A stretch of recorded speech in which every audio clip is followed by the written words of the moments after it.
Mummy, मेरी पत्नी इस घर से अलग रहना चाहती है। रूही, जब तक तुम अपनी नाराज़गी का कारण नहीं बताओगी तब तक मैं कैसे समझ पाऊंगा कि तुम आखिर इतना नाराज़ क्यों हो रही हो। गौरव ने रूही की ठोड़ी पकड़कर उसका चेहरा ऊपर करते हुए कहा, क्योंकि वो जब से दुकान से लौटकर आया था तब से महसूस कर रहा था कि रूही हर सामान उसको पटक कर पकड़ा रही थी और सीधे मुंह बात भी नहीं कर रही थी। इतने समय तक तो वो परिवार के बीच में था, लेकिन अब वो अपने कमरे में आ गया था और रूही उसके साथ अकेली थी। लेकिन रूही ने गौरव की बात का कोई जवाब नहीं दिया, उल्टे तकिया सीने से लगाकर मुंह फेरकर सोने का नाटक करने लगी। प्लीज़ रूही, आखिर बात क्या है, बताती क्यों नहीं? मैं कब से तुमसे पूछ रहा हूँ, लेकिन तुम हो कि कुछ बोल ही नहीं रही। आखिर मुझसे कुछ गलती हुई है तो भी बताओ ना। तुम जानती हो रूही कि मैं तुमसे बहुत प्यार करता हूँ। मुझसे तुम्हारी नाराज़गी बर्दाश्त नहीं हो रही है। गौरव एकदम से जैसे रियाने ही लगा, और हकीकत भी यही थी कि गौरव रूही से बहुत प्यार करता था। भले उन दोनों की शादी घर वालों की पसंद से हुई थी, लेकिन गौरव तो जैसे अब रूही का ही चेहरा देखकर जीता था। गौरव, मुझको इस घर में नहीं रहना। मैंने तुमसे पहले भी कहा है, मुझको अपनी निजी जिंदगी जीनी है। झटके में रूही उठकर बैठी और एकदम सपाट शब्दे में गौरव से बोली, लेकिन रूही, ऐसा आखिर क्यों कहती हो? तुम ये बात पहले भी कितनी बार कह चुकी हो और आज फिर वही जिद लेकर बैठ गई। गौरव को तो जैसे बिजली का झटका ही लग गया रूही की बात को सुनकर। वो तो सोचता था कि समय के साथ रूही सबके साथ घुल मिल जाएगी, लेकिन रूही की सुई तो अभी भी अलग रहने के ऊपर अटकी पड़ी थी। गौरव, मैं बिल्कुल ठीक कह रही हूँ और मैं अब इस घर में बिल्कुल भी नहीं रहूँगी। रूही बिना कुछ सोचे समझे बोले चली जा रही थी। लेकिन आखिर क्यों? इस घर में तुमको क्या समस्या है? सब कुछ तो बहुत अच्छा चल रहा है। घर के सभी लोग, मम्मी पापा, दोनों भैया और दोनों भाभियाँ तुमको प्यार करती हैं, और साथ ही गोपू और वंश तुम्हारे आगे पीछे चाची चाची करते हुए नाचते रहते हैं। गौरव को तो रूही की बात सुनकर सचमुच बड़ा ताज्जुब लग रहा था, क्योंकि आज के समय में भी उसका घर परिवार एक आदर्श परिवार के रूप में पहचाना जाता है। गौरव, मैं कुछ नहीं जानती, लेकिन मुझको अब अलग रहना है, क्योंकि मुझसे इतने ढेर सारे लोगों का काम नहीं होता, और जिसे देखो वो मेरे कमरे में आकर बैठ जाता है। अपनी तो कोई जिंदगी जैसे बची ही नहीं। रूही के शब्दों में आक्रोश छलक रहा था। रूही जब से ब्याह कर आई तब से ही थोड़ी अक्कड़ और बिगड़ैल स्वभाव की थी, लेकिन थोड़े दिनों तक तो परिवार की मर्यादा में रहना ही पड़ता है। लेकिन रूही, तुम अकेले कहाँ काम करती हो? दोनों भाभियाँ और यहाँ तक कि मम्मी भी बराबर से रसोई में सबके साथ लगी रहती है। सिर्फ खाना ही तो बनाना होता है, वो भी मिलजुल कर। बाकी के सारे कामों के लिए तो नौकर चाकर भी लगे हुए हैं। बस मम्मी और पापा को खाना किसी और से बनवाना पसंद नहीं है, और सही भी है, क्योंकि जो स्वाद और प्रेम तुम लोगों के बने भोजन में होता है, वो स्वाद और प्रेम शायद काम वालियों के हाथ से ना आए।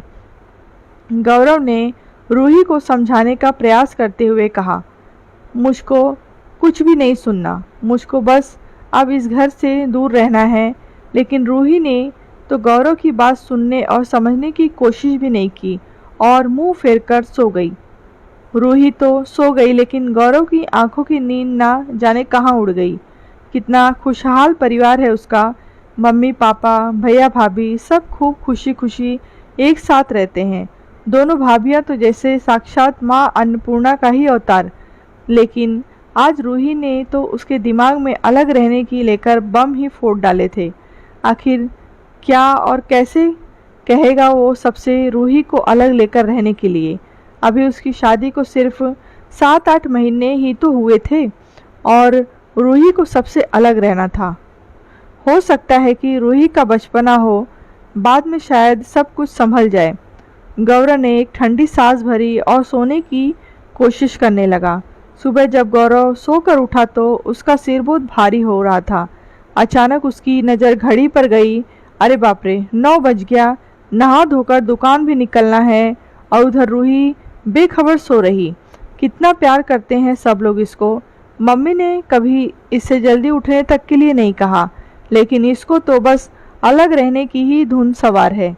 ये सोचते हुए गौरव दुकान जाने के लिए तैयार होने लगा, क्योंकि उन लोगों की एक प्रतिष्ठित और काफ़ी बड़ी दुकान थी और इसी वजह से चलती थी कि भी खूब थी। तो तीनों भाई और पापा एक साथ बैठते थे।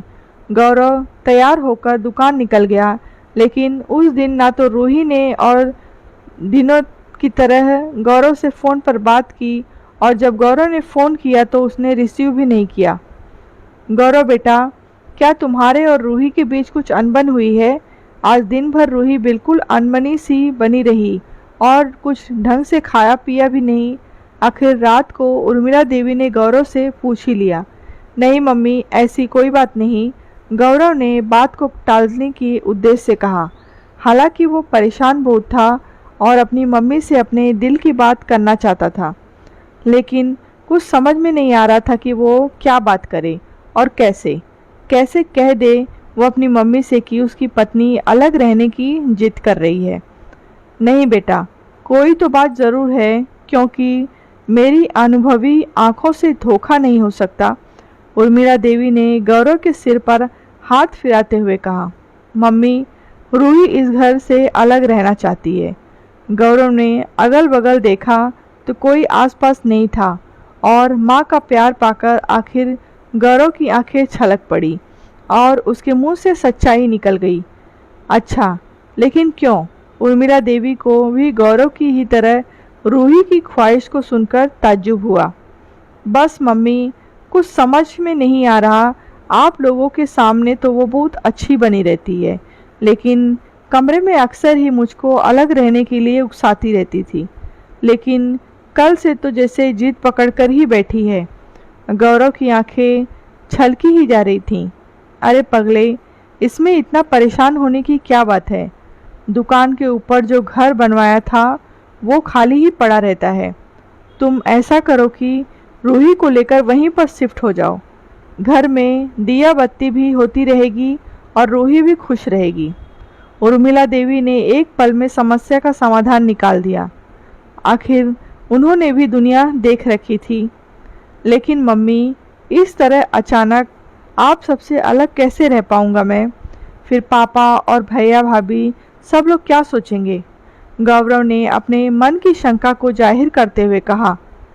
वो सब तुम मुझ पर छोड़ दो, उर्मिला देवी ने गौरव की पीठ थपथपाते हुए कहा। और रात को खाने की मेज पर, सुनिए जी, ये जो दुकान के ऊपर आपने घर बनवाया है वो क्या हमेशा धूल मिट्टी ही खाने के लिए है? मैं सोच रही हूँ कि तीनों बच्चों में से एक बच्चा अपने परिवार सहित वहीं पर शिफ्ट हो जाए तो कितना अच्छा रहे। घर भी सुरक्षित रहेगा और अब ये घर भी इतने लोगों के हिसाब से छोटा पड़ने लगा है, तो वो भी समस्या हल हो जाएगी। उर्मिला देवी ने बहुत सोच विचार कर अपने पति सिद्धार्थ से कहा। कह तो तुम बिल्कुल ठीक रही हो, लेकिन आखिर जाएगा कौन वहाँ अकेले रहने? सिद्धार्थ ने तीनों बेटों की तरफ निगाह घुमाते हुए कहा, और तीनों ही बेटों ने ना की मुद्रा में सिर हिलाया। देखो, ऐसे तो कोई तैयार नहीं होगा। मेरे पास एक तरीका है, क्यों ना हम तीनों बच्चों के नाम की पर्ची डाल दें, जिसका नाम निकलेगा वो चला जाएगा। उर्मिला देवी का दिमाग बहुत तेज़ी से चल रहा था, क्योंकि उनका दिमाग सचमुच बहुत तेज़ था और वो अपने परिवार में किसी की भी वजह से फूट नहीं पड़ने देना चाहती थी। चलो, ये ठीक है, सबने सहमति जताई। आखिर पर्ची पर गौरव और रूही का नाम निकला, क्योंकि ये सब तो उर्मिला देवी की चाल थी। खैर, अब तो रूही बहुत ही ज़्यादा खुश हो गई और बहुत जल्दी गौरव के साथ उस घर में शिफ्ट हो गई। लेकिन गौरव, आखिर ये सब संभव कैसे हुआ? रूही तो समझ ही नहीं पा रही थी कि आखिर इतनी आसानी से उसको अलग रहने की इजाज़त कैसे मिल गई। अब गौरव ने सारी बात बताई कि कैसे मम्मी ने ये सब किया और कैसे तीनों ही पर्ची पर उसका ही नाम लिख दिया और किसी को जरा सा भी शक भी नहीं होने दिया। लेकिन ये क्या, थोड़े दिन तो बहुत हंसी खुशी गुजरे रूही के, लेकिन अब तो रूही अकेलेपन की वजह से परेशान रहने लगी, क्योंकि गौरव दुकान से सीधे घर चला जाता और फिर अक्सर वहीं से खाना खाकर ही लौटता। और जब रूही उसको टोकती तो वो यही कहता, रूही, परिवार से अलग तुम रहना चाहती थी, मैं नहीं, इसीलिए मैं अपनी खुशियों को नहीं खो सकता। तुम आराम से अकेले अपने लिए जो मन हो बनाओ, जो मन हो खाओ, तुम्हारे लिए किसी भी प्रकार की कोई कमी नहीं रहेगी। अब तो रूही याद करती कि कैसे घर में सब लोग एक साथ बैठकर हंसते मुस्कुराते हुए खाते पीते थे। दिन भर घर में एक चहल पहल सी रहती थी। जरा सा भी परेशान होती तो सास जिठानी आकर सिर दबाने लगती। झूठ में भी मुंह से कुछ निकल जाए कि ये खाना है, तुरंत सास जिठानी बनाने में जुट जाती। लेकिन अब पछताने से कोई फ़ायदा नहीं, क्योंकि उसने खुद अपने हाथों से अपनी खुशियों का गला घोट दिया था।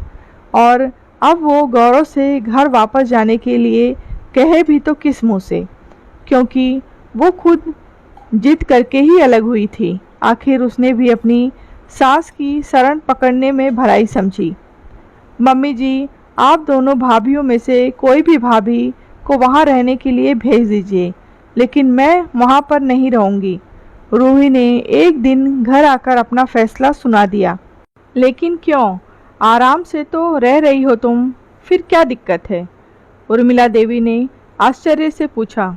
नहीं मम्मी जी, मुझको वहाँ अकेले नहीं बल्कि आप सभी लोगों के साथ रहना है। मैंने इतने दिनों में बहुत अच्छी तरह से जान लिया है कि जो आनंद और प्यार सबके साथ रहने में है, वो अकेले में नहीं। और फिर गौरव भी यहीं बैठते रहते हैं। अब मैं वहाँ पर बिल्कुल भी नहीं जाऊँगी। रूही हठी स्वर में बोली। लेकिन यहाँ तो सबके साथ काम भी करवाना पड़ेगा और तुम्हारी प्राइवेसी भी नहीं बचेगी, उर्मिला देवी ने छेड़ते हुए कहा। मुझको सब मंजूर है, लेकिन अब मैं आप सबसे दूर नहीं रह सकती। रूही रोते हुए उर्मिला जी से लिपट गई। चलो भाई, तुम जहाँ चाहो वहाँ रह सकती हो, लेकिन एक बात याद रखना, जो प्यार दुलार और सुख अपनों के साथ रहने में है, अलग रहने में बिल्कुल भी नहीं। उर्मिला देवी ने अपने कलेजे से लगाए लगाए ही रूही से कहा। जी मम्मी जी, मुझसे ज़्यादा बेहतर ये भला अब कौन समझ सकता है। और शाम को ही रूही का सारा सामान वापस फिर से पुराने घर में आ गया। और सबसे ज़्यादा खुश था गौरव, जिसको अपने परिवार के साथ रहने का सौभाग्य फिर से प्राप्त हो गया। कहानी आपको कैसी लगी है कमेंट बॉक्स में बताएं। कहानी अच्छी लगी हो तो लाइक करें, शेयर करें।